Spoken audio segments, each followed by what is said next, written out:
My boss thought it would be funny to watch me squirm. He left a private message open on his screen for everyone to see, a message that detailed his entire plan to humiliate me.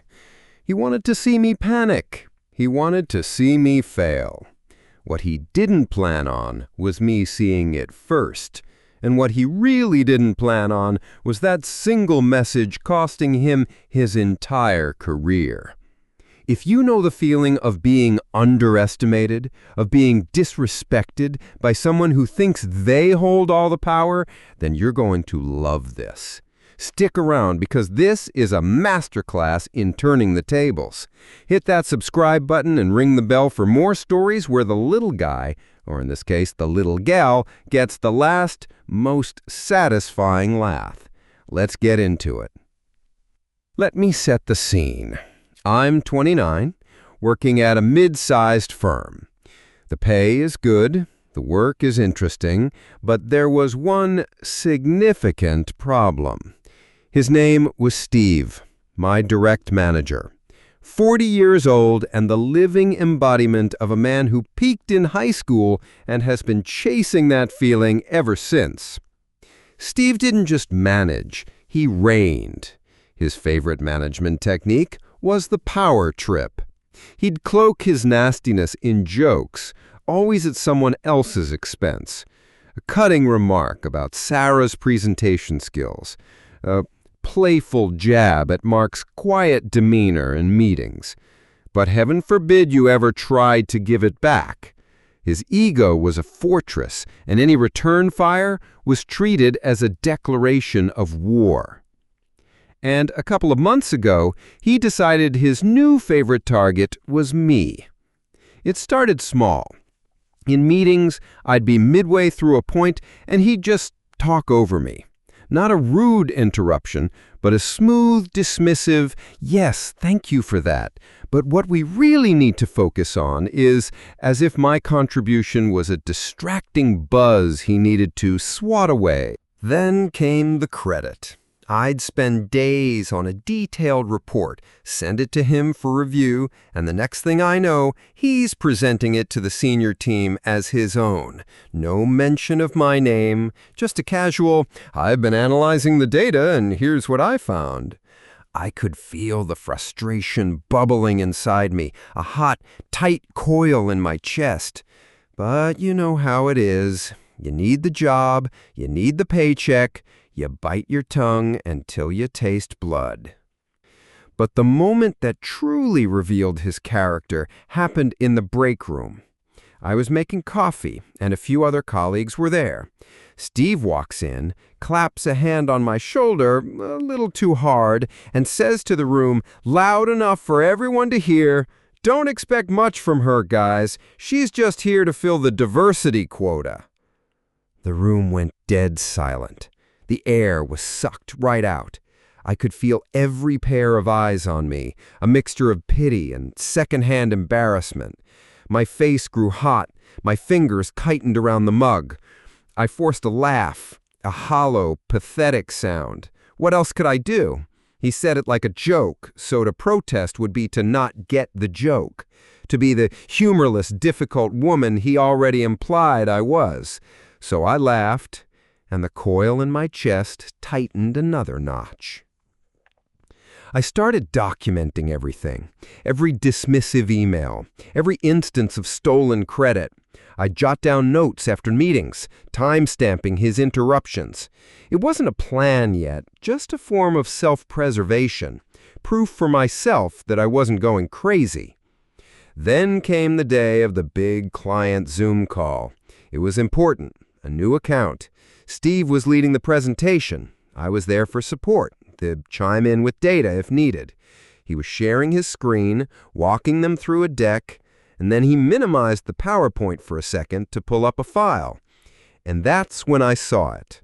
Behind the PowerPoint window, left open and completely visible to everyone on the call, was his Slack. And one message in a private chat with another manager named Dave glowed on the screen like a radioactive sign of his own arrogance. "I'll make her present today. Watch her panic. Should be funny. My blood ran cold. Then instantly it boiled. The casual cruelty of it, the premeditation.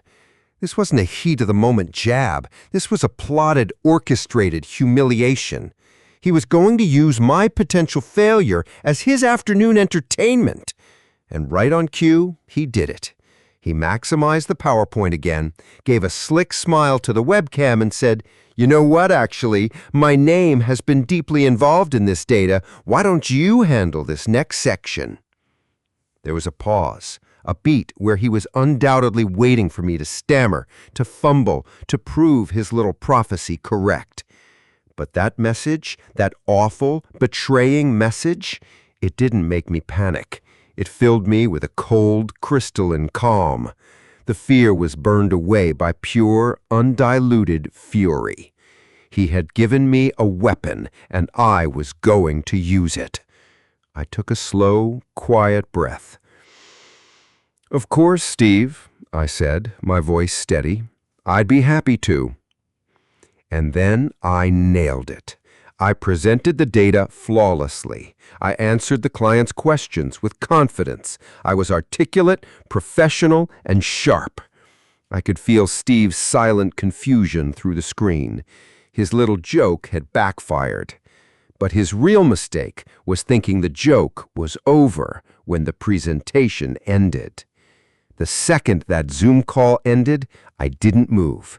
I clicked the screen record function on my computer, capturing the last few minutes of the call, making sure that damning Slack message was clear as day in the recording.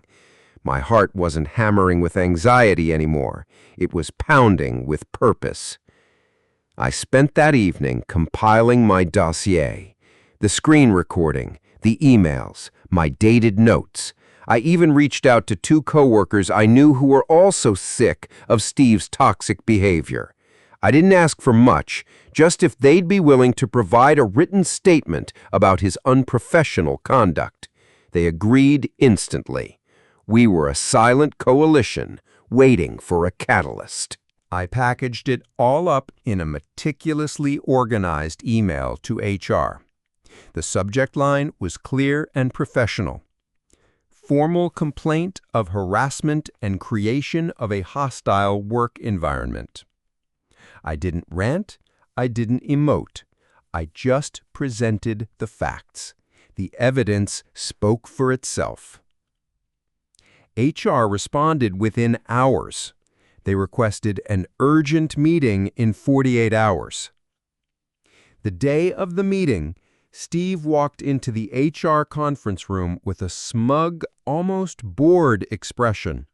He probably thought it was about a minor policy review or a scheduling thing. He probably thought he was untouchable. I sat there, calm. The HR manager, a stern woman named Patricia, began.